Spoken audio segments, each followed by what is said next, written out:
কারণ অনেকের মতে এই মহান কুম্ভ মেলা বেদ কিংবা পুরাণ গ্রন্থগুলির মধ্যেও কোনো উল্লেখ পাওয়া যায় না। এই কুম্ভ মেলাটি নাকি 700 বছর ধরে বন্ধ ছিল। কুম্ভ মেলার একটি ডার্ক সাইডও রয়েছে। ব্রিটিশদের নথি অনুসারে একবার নাকি 12,000 ভক্তগণ মারা গেছিলেন।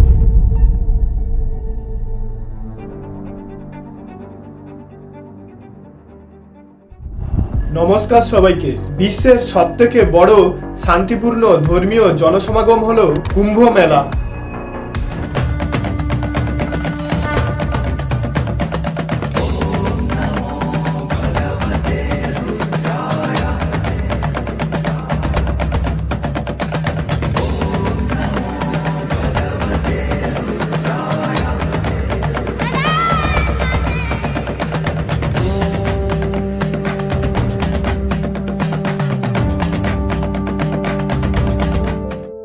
2025 সালের এই মহাকুম্ভ মেলা নাকি তিথি অনুসারে 144 বছর পরে এসেছে।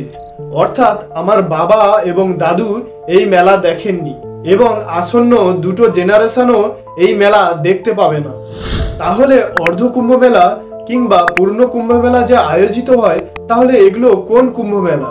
এই মহাকুম্ভ মেলাতে নাকি 40 থেকে 45 কোটি মানুষজন এসেছিলেন, যা রাশিয়া, জাপান, মেক্সিকোর মতো দেশের টোটাল জনসংখ্যার সমান। অর্থাৎ আমাদের মহান ভারতবর্ষের টোটাল জনসংখ্যার 3 ভাগের প্রায় 1 ভাগ অংশ মানুষজন এসেছিলেন। এই কুম্ভ মেলা এতটাই জনপ্রিয় যে বিশ্বের অন্যতম সংস্থা ইউনেস্কো এই মেলাটিকে নথিভুক্ত করে রেখেছে। তো আসুন মিত্রগণ, আমরা সবাই মিলে এই মহান কুম্ভ মেলার অর্থ, সংগঠন, রহস্য, ইতিহাস এবং মাহাত্ম্য সম্পর্কে জেনে নিই।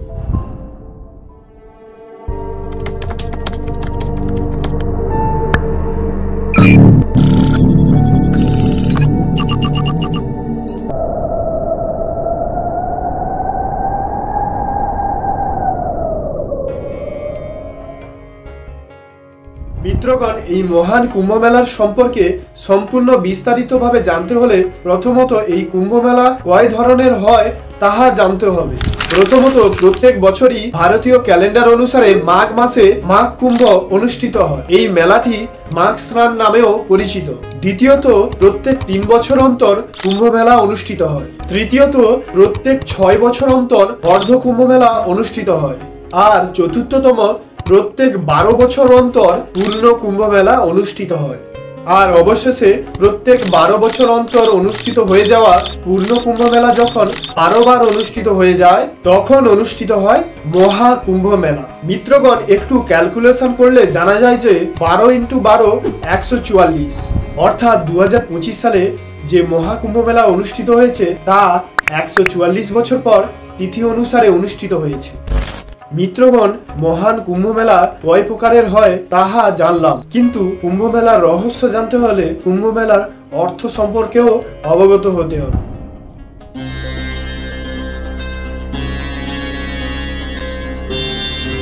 মিত্রগণ, কুম্ভ মেলার কুম্ভ শব্দটি সংস্কৃতে আক্ষরিক অর্থ হলো কলস, ঘট বা পাত্র। আপনারা কলসিও বলতে পারেন।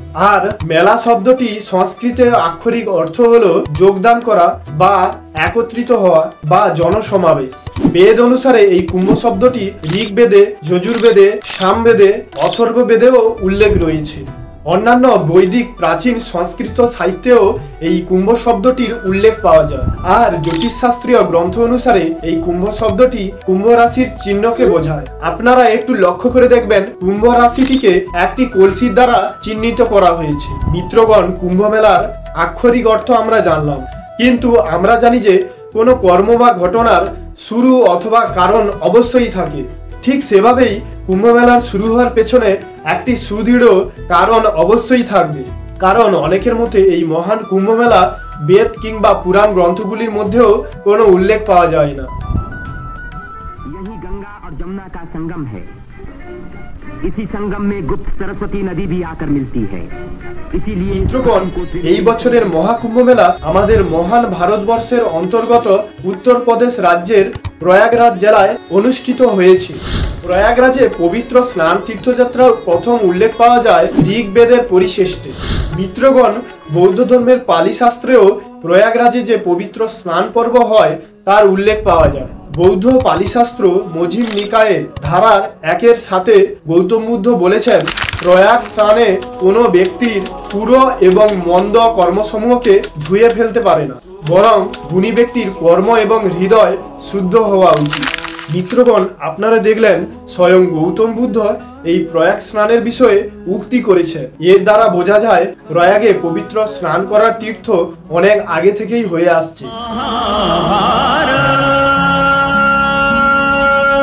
এই পবিত্র স্নান পর্বের কথা মহান গ্রন্থ মহাভারতেও উল্লেখ পাওয়া যায়। মহাভারতে অতীতের ভুল এবং অপরাধের জন্য প্রায়শ্চিত্তের উপায় হিসেবে প্রয়াগে স্নান তীর্থযাত্রার উল্লেখ রয়েছে। মহাভারতে মহাযুদ্ধের আগে তীর্থযাত্রা পর্বে বলা হয়েছে যে ব্যক্তি দৃঢ় ব্রত পালন করে, মাঘ মাসের সময় প্রয়াগে স্নানও করে, হে ভরতর সব, সে নিষ্কলঙ্ক হয়ে স্বর্গে পৌঁছে যায়। মহাভারতে অনুশাসন পর্বে যুদ্ধের পরে এই স্নান তীর্থযাত্রাকে ভৌগোলিক তীর্থযাত্রা বলেও বিস্তৃত করা হয়েছে, যা অবশ্যই মানস তীর্থের সঙ্গে মিলিত হতে হবে, যেখানে ব্যক্তি সত্য, দাতব্য, আত্মনিয়ন্ত্রণ, ধৈর্য এবং অন্যান্য মূল্যবোধের দ্বারা জীবনযাপন করে।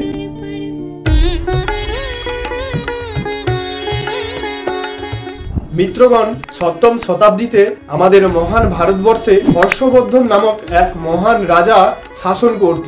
রাজা হর্ষবর্ধনের শাসনকালে তাহার রাজধানী ছিল প্রয়াগরাজ। ঠিক সেই সময়ে চীন দেশ থেকে এক মহান পর্যটক আমাদের মহান ভারতবর্ষে ভ্রমণ করতে এসেছিলেন। তার নাম ছিল জুয়ান জাং, আপনারা হিউয়েন সাংও বলতে পারেন। তার লেখা সি ইউকি নামক এক পুস্তকে তিনি বলেছেন, প্রয়াগরাজে শত শত দেব মন্দির এবং 2টি বৌদ্ধ মঠ সহ একটি পবিত্র মহান হিন্দু শহর। আরো লেখা আছে যে প্রতি 5 বছর অন্তর প্রয়াগরাজের ত্রিবেণী সঙ্গমে তার এলাকাগুলিতে একটি স্নান পর্ব তীর্থযাত্রার উৎসব হতো। এই হিউয়েন সাং এর পুস্তকটি কুম্ভ মেলার সবথেকে পুরানো প্রমাণপত্র বলে মনে করা হয়। মিত্রগণ, প্রাচীন ভারতীয় গ্রন্থে প্রয়াগ এবং নদী তীরবর্তী এলাকায় উৎসবের উল্লেখ পাওয়া যায়। মিত্রগণ, প্রয়াগরাজের নদী এবং সনাতনীদের তীর্থযাত্রার তাৎপর্য সম্পর্কে মৎস্য পুরাণের 103 থেকে 112 নম্বর অধ্যায় ব্যাখ্যা পাওয়া যায়। ওম রাম রামে নমঃ। 16শ শতাব্দীতে তুলসীদাসের লেখা মহান গ্রন্থ রামচরিতমানসে বলা হয়েছে যে প্রয়াগরাজে বার্ষিক একটি মেলা অনুষ্ঠিত হয়। আর 16শ শতাব্দীর শেষের দিকে মুঘল সম্রাট আকবরের শাসনকালে আইন-ই আকবরী নামক গ্রন্থে বলা হয়েছে যে হিন্দুরা মাঘ মাসে প্রয়াগরাজে একটি পবিত্র স্নান তীর্থযাত্রা করত। আরো লেখা আছে যে প্রয়াগরাজ হলো হিন্দুদের তীর্থস্থানের রাজা। 16শ শতাব্দীর শেষের দিকে আরো একটি গ্রন্থ তাবাকাত-ই আকবরীতে বলা হয়েছে যে প্রয়াগরাজে একটি বার্ষিক পবিত্র স্নান তীর্থযাত্রা হয়। সেই প্রয়াগরাজের ত্রিবেণী সঙ্গমে বিভিন্ন শ্রেণীর হিন্দুরা দেশের চারিদিক থেকে এসে পবিত্র স্নান তীর্থযাত্রা উৎসব উদযাপন করতে। আবার খুলাসাত-ই তাওয়ারিক গ্রন্থে ও চাহার গুলশান গ্রন্থে বলা হয়েছে যে হরিদ্বারে 12 বছর অন্তর পবিত্র স্নান তীর্থযাত্রার উৎসব উদযাপন হয়, তাহা হলো কুম্ভ মেলা। মিত্রগণ, আবার আমাদের ভারতবর্ষ যখন ইংরেজদের অধীনে ছিল সেই সময় ইংরেজরা এই কুম্ভ মেলার বাণিজ্যিক দৃষ্টিকোণ দেখে কুম্ভ মেলাটিকে সরকারিভাবে পরিচালনা করতে শুরু করলো, যাতে ওখান থেকেও কিছু মুনাফা অর্জন করা যায়। মিত্রগণ, আমরা আগের ইতিহাস চ্যাপ্টারটির মাধ্যম থেকে এই মহান কুম্ভ মেলার আধুনিক এবং পুরানো কিছু প্রমাণপত্র পেলাম।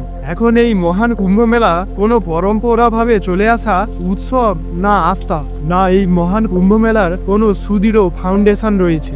আমি প্রথমেই বলেছিলাম সমস্ত কর্মের বা সমস্ত ঘটনার কোনো না কোনো একটি কারণ অবশ্যই থাকবে। ঠিক সেভাবেই কুম্ভ মেলার শুরু হওয়ার পেছনে অনেক পৌরাণিক কাহিনীগুলিও রয়েছে। প্রথমত সমুদ্র মন্থনে থেকে এই ঘটনার উল্লেখ পাওয়া যায়। আপনারা কোনো না কোনো সময়ে যেখান থেকে হোক এই সমুদ্র মন্থন ঘটনাটির সম্পর্কে অবশ্যই জেনে থাকবেন। যদি না জেনে থাকেন আমার আগের ভিডিওটি অবশ্যই দেখতে পারেন। মিত্রগণ, সমুদ্র মন্থনের ঘটনাটি একটু সংক্ষেপে জেনে নিই। মিত্রগণ, পুরাকালে দেবতাগণ এবং অসুরগণ অমৃত লাভের আশায় দুটি পক্ষের দ্বারা ক্ষীরসাগরের ওপরে মন্দার পর্বতকে স্থাপন করা হয় এবং দুটি পক্ষই বাসুকি নাকে দড়িরূপে ব্যবহার করে মন্থনের কাজ শুরু করেছিল। মিত্রগণ, আপনারা বিশ্বাস করবেন না, এই মন্থনের কাজটি দেবতা এবং অসুরগণ মিলে 1000 দিব্য বছর ধরে চালিয়ে গেছিলেন। সেই মহান সমুদ্র মন্থনের কাজটি সমাপ্ত হওয়ার পরে ক্ষীরসাগরের গর্ভ থেকে অনেক মূল্যবান বস্তুসমূহ উত্থাপন হয়েছিল। তার মধ্যে কিছু জিনিস ভালো এবং কিছু জিনিস খারাপও ছিল। সেই মূল্যবান বস্তুসমূহ দেবতা এবং অসুরগণ মিলে সম পরিমাণে ভাগ করে নিল। কিন্তু অবশেষে সেই ক্ষীরসাগরের গর্ভ থেকে উত্থাপন হলো একটি মহান পবিত্র কুম্ভ অথবা কলসি। সেই মহান কলসিটির মধ্যে পবিত্র অমৃত ছিল। এমন অবস্থায় সেই অমৃত লাভের জন্য দেবতা এবং অসুরগণের মধ্যে তুমুল যুদ্ধ শুরু হলো। সেই দেবাসুর সংগ্রাম 12 দিব্য দিন ধরে চলেছিল।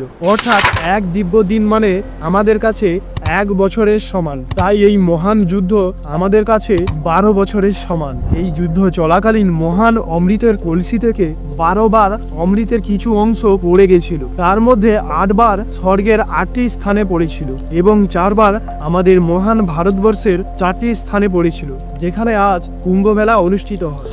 অতএব মিত্রগণ, আমি একটু আগেই বলেছিলাম দেবাসুর সংগ্রাম 12 দিব্য দিন ধরে চলেছিল, আর 12 দিব্য দিন মানে আমাদের কাছে 12 বছরের সমান। তাই 12 বছর পর পর তিথি অনুসারে আমাদের মহান ভারতবর্ষে সেই 4টি স্থানের মধ্যে যে কোনো একটি নির্ধারিত স্থানে পূর্ণ কুম্ভ মেলা অনুষ্ঠিত হয়।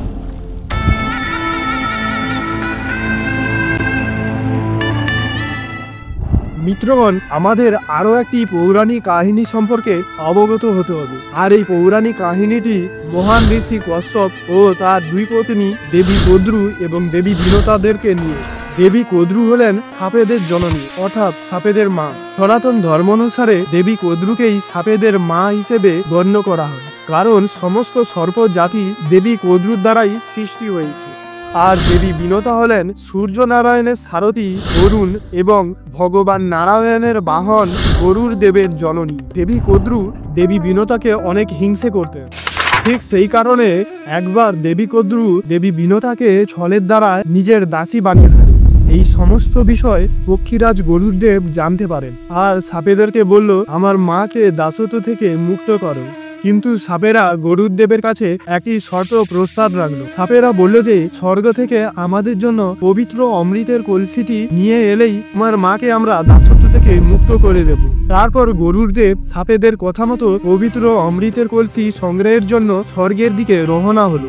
স্বর্গে পৌঁছানোর পর অনেক বাধা বিপত্তি কাটিয়ে স্বর্গের মহান শক্তিশালী সেনাগুলিকে পরাস্ত করে পক্ষীরাজ গরুড়দেব পবিত্র অমৃতের কলসিটি সংগ্রহ করে ফেলে। ফেরার পথে দেবরাজ ইন্দ্রের সাথে তুমুল যুদ্ধ শুরু হয়েছিল। সেই যুদ্ধের সময় সেই অমৃতের কলসি থেকে 4 বার অমৃতের কিছু অংশ আমাদের মহান ভারতবর্ষের 4টি স্থানে পড়ে গেছিল, যেখানে যেখানে আজ কুম্ভ মেলা অনুষ্ঠিত হয়। সেই যুদ্ধে দেবরাজ ইন্দ্র পক্ষীরাজ গরুড়দেবকে পরাজিত করতে পারেনি। অবশেষে পালনকর্তা ভগবান শ্রী বিষ্ণু পক্ষীরাজ গরুড়দেবকে আটকালো। ভগবান শ্রী বিষ্ণু বলল যে, হে পক্ষীরাজ গরুড়দেব, তুমি নিজে অমৃত না পান করে কোন প্রয়োজনে অমৃতের কলসিটি স্বর্গ থেকে নিয়ে পলায়ন করছো? তখন গরুড়দেব তার মায়ের সম্পর্কে সমস্ত বিষয় ভগবান শ্রী বিষ্ণুর কাছে বলল। ভগবান শ্রী বিষ্ণু সবকিছু শোনার পর বললেন যে, হে পক্ষীরাজ গরুড়দেব, আমি তোমাকে একটি শর্তের বিনিময়ে এই অমৃতের কলসিটি নিয়ে যেতে দিতে পারি। শর্তটি হলো যে তোমার কাজ সম্পূর্ণ হওয়ার পরে তুমি সর্বদার জন্য আমার বাহন হিসেবে আমার সেবা করবে। ব্যাস, তবে থেকেই গরুড়দেব ভগবান শ্রী বিষ্ণুর বাহন। তখন পক্ষীরাজ গরুড়দেব শ্রদ্ধাপূর্বক এক বাক্যে সেই শর্তটি স্বীকার করে নিল। তারপর গরুড়দেবের অজান্তে ভগবান শ্রী বিষ্ণু তিনার মায়া শক্তির দ্বারা মহান অমৃত কলসিটি অদৃশ্য করে একটি মায়ার দ্বারা রচিত অমৃতের কলসিটি রেখে দেয় এবং গরুড়দেব সেই মায়াবী অমৃতের কলসিটি নিয়ে রওনা হয়ে গেল। তারপর পক্ষীরাজ গরুড়দেব সাপেদের কাছে এসে সেই মায়াবী অমৃতের কলসিটি প্রদান করল এবং নিজের মাকে দাসত্ব থেকে মুক্ত করল। মিত্রগণ, পৌরাণিক কাহিনী এবং আধুনিক প্রমাণপত্রের দ্বারা কুম্ভ মেলার শুরু হওয়ার পেছনে একটি সুদৃঢ় ফাউন্ডেশন পেলাম। মিত্রগণ, এইবারে আমরা জানবো আমাদের মহান ভারতবর্ষে কোন কোন সেই স্থান রয়েছে যেখানে আজ মহান কুম্ভ মেলা অনুষ্ঠিত হয়।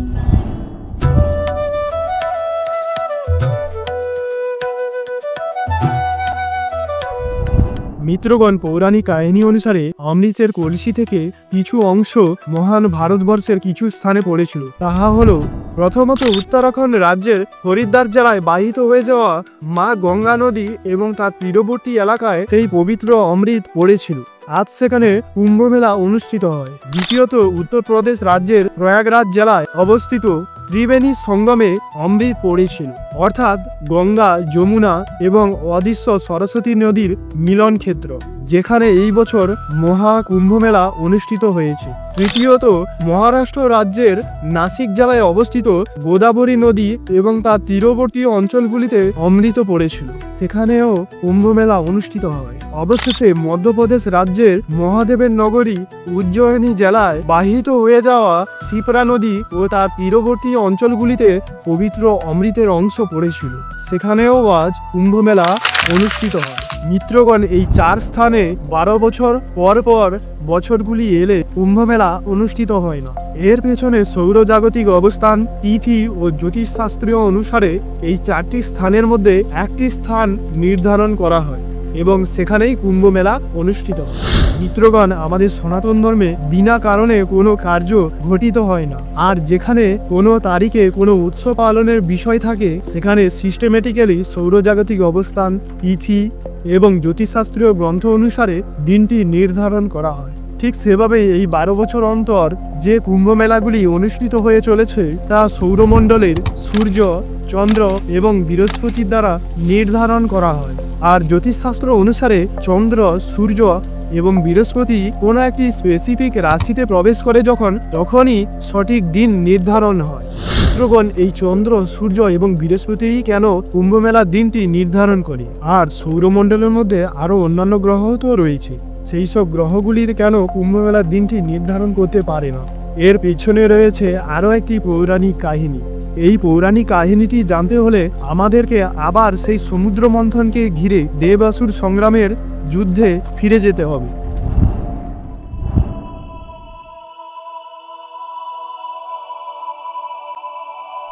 সমুদ্র মন্থন সফলভাবে সম্পন্ন হওয়ার পরে অমৃতের কলসিটি নিয়ে দেবতা এবং অসুরগণের মধ্যে তুমুল যুদ্ধ শুরু হয়েছিল। ঠিক সেই সময় পবিত্র অমৃতের কলসিটি রক্ষার জন্য ভগবান সূর্যনারায়ণ, চন্দ্রদেব এবং দেবগুরু বৃহস্পতিকে দায়িত্ব দেওয়া হয়েছিল। প্রথমত চন্দ্রদেবের কাজ ছিল যে যুদ্ধের সময় সেই পবিত্র অমৃতের কলসি থেকে কোনো অংশেই যেন না অমৃত বেরিয়ে আসে, অর্থাৎ চন্দ্রদেব সেই মহান পবিত্র অমৃতের কলসিটির এক প্রকার চাপা হিসেবে দায়িত্ব পালন করেছিল।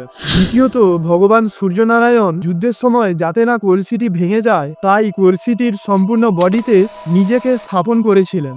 এর ফলে কলসিটি আগের থেকে এক্সট্রিমলি সুদৃঢ় শক্তিশালী হয়ে যায়। অবশেষে দেবগুরু বৃহস্পতি সেই মহান পবিত্র কলসিটিকে যাতে অসুরদের কাছে না পৌঁছায় সেই ব্যবস্থাই করেছিলেন, অর্থাৎ এক প্রকার অসুরদের কাছ থেকে অমৃতের কলসিটি রক্ষা করেছিল।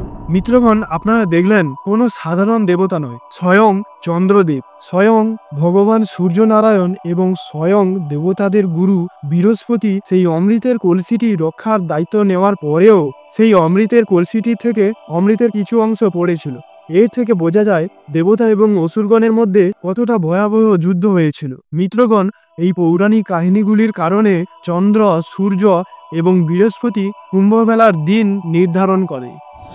মিত্রগণ, কুম্ভ মেলার দিন নির্ধারণে আরো একটি প্রধান কারণ হলো বৃহস্পতি গ্রহ সূর্যকে প্রদক্ষিণ করতে প্রায় 12 বছর সময় নেয়। সেই কারণে 12 বছর অন্তর পূর্ণ কুম্ভ মেলা অনুষ্ঠিত হয়। মিত্রগণ, এই পর্যন্ত আমরা সৌরজাগতিক কারণগুলি জানলাম। এরপরে আমরা অ্যাস্ট্রোনমিক্যাল ক্যালকুলেশনের দ্বারা কিভাবে দিন নির্ধারিত হয় তাহা জানব।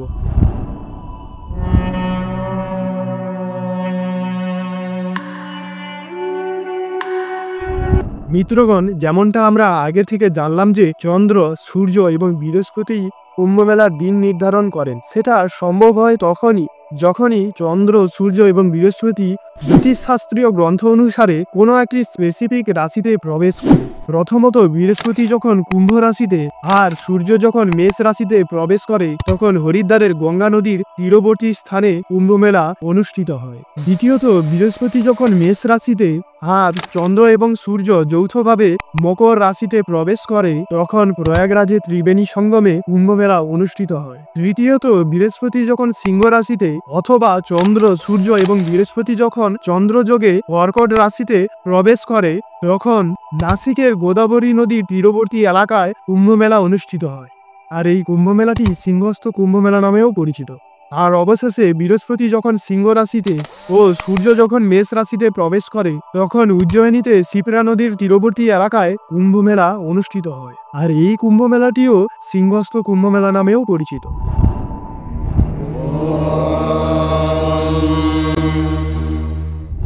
আখাড়া এই শব্দটি শুনে আপনারা ভাবছেন যে কোনো কুস্তি বা মল্লযুদ্ধের মঞ্চ অথবা স্থান, কিন্তু না, এখানে আখাড়া শব্দের অর্থ হলো ধর্মীয় গোষ্ঠী। যেভাবে আত্মা ছাড়া শরীর মৃত, ঠিক সেভাবেই কুম্ভমেলা হলো শরীর, আর কুম্ভমেলার আত্মা হলো আখাড়া। কুম্ভমেলাতে প্রধানত 13টি আখাড়া রয়েছে। এই আখাড়াগুলি কুম্ভমেলাতে যদি না উপস্থিত থাকে তাহলে কুম্ভমেলা শুরুই হয় না। এই 13টি প্রধান আখাড়ার মধ্যে 7টি শৈব আখাড়া, 3টি বৈষ্ণব আখাড়া এবং শিখ ধর্মের 3টি আখাড়া রয়েছে। 7টি শৈব আখাড়াগুলি হল মহানির্বাণী শৈব আখাড়া, অটল শৈব আখাড়া, নিরঞ্জনী শৈব আখাড়া, আনন্দ শৈব আখাড়া, জুনা শৈব আখাড়া, আবাহন শৈব আখাড়া এবং অগ্নি শৈব আখাড়া। 3টি বৈষ্ণব আখাড়াগুলি হল নির্বাণী বৈষ্ণব আখাড়া, দিগম্বর বৈষ্ণব আখাড়া এবং নির্মোহী বৈষ্ণব আখাড়া। মিত্রগণ, এই 10টি সনাতনী আখাড়াগুলিকে একসঙ্গে দশানামী নামে পরিচিত। অবশেষে 3টি শিখ আখাড়াগুলি হল বড় পঞ্চায়েতি উদাসীন শিখ আখাড়া, ছোট পঞ্চায়েতি উদাসীন শিখ আখাড়া এবং নির্মল শিখ আখাড়া। কুম্ভমেলাতে প্রথমত এই আখাড়াগুলি পবিত্র স্নান তীর্থযাত্রা শুরু করে, তারপর এই মহান কুম্ভমেলা আরম্ভ হয়। ইস্ট ইন্ডিয়া কোম্পানি ভারতে শাসন করার আগে পর্যন্ত এই আখাড়াগুলি কুম্ভমেলা পরিচালিত করত। তারপর ইস্ট ইন্ডিয়া কোম্পানির শাসনকালে কুম্ভমেলার বাণিজ্যিক দৃষ্টিকোণ থেকে ইংরেজরা এই কুম্ভমেলাটিকে সরকারিভাবে পরিচালিত করতে শুরু করল। তারপর থেকে এখন পর্যন্ত সরকারিভাবেই কুম্ভমেলা পরিচালিত হয়।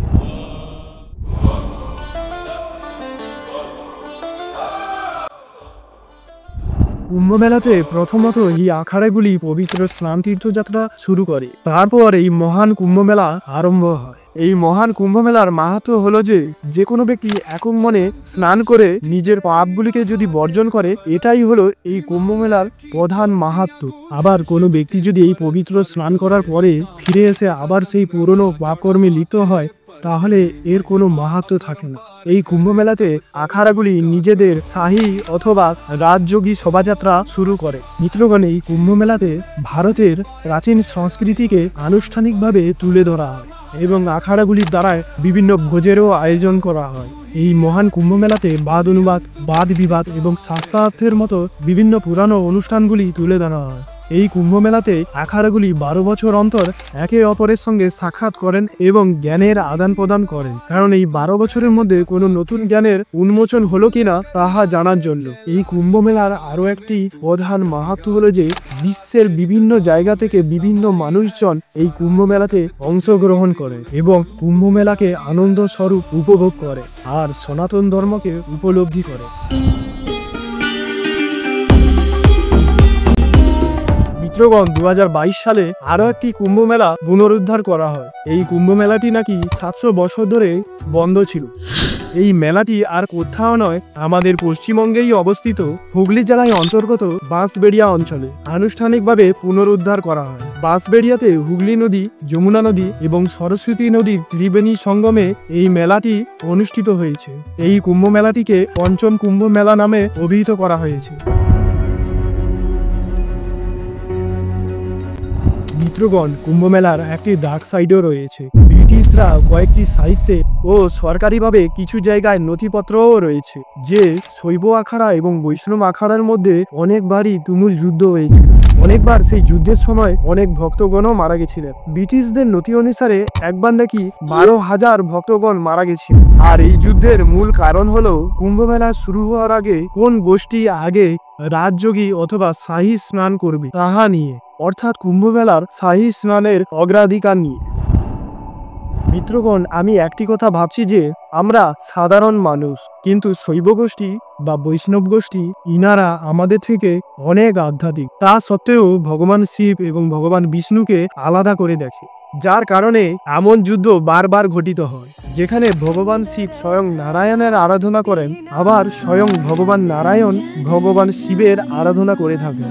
যেখানে স্বয়ং ভগবান শিব এবং স্বয়ং ভগবান বিষ্ণু নিজেদেরকে একে অপরের শ্রেষ্ঠ বলে মনে করেন, সেখানে আমরা ওনাদের তুচ্ছ ভক্ত হয়ে ওনাদেরকে নিয়েই লড়াই করি, যেটা উচিত নয়। মিত্রগণ, একটি কথা মনে রাখবেন, ভগবান শিব বিষ্ণু আলাদা নয়, ওনারা একে অপরের ভগবান, একটি পরমাত্মার দুটি শাখার রূপ। তাই ভগবান শিব বিষ্ণু আলাদা নয়, এক। মিত্রগণ, একটি কথা মনে রাখবেন, আমরা সনাতন ধর্মী, আমাদেরকে এককভাবে থাকতে হবে, এর ফলে আমাদেরকে কেউ ভাঙতে পারবে না। অতএব মিত্রগণ, কমেন্টে অবশ্যই লিখুন জয় সনাতন ধর্মের জয়। নমস্কার।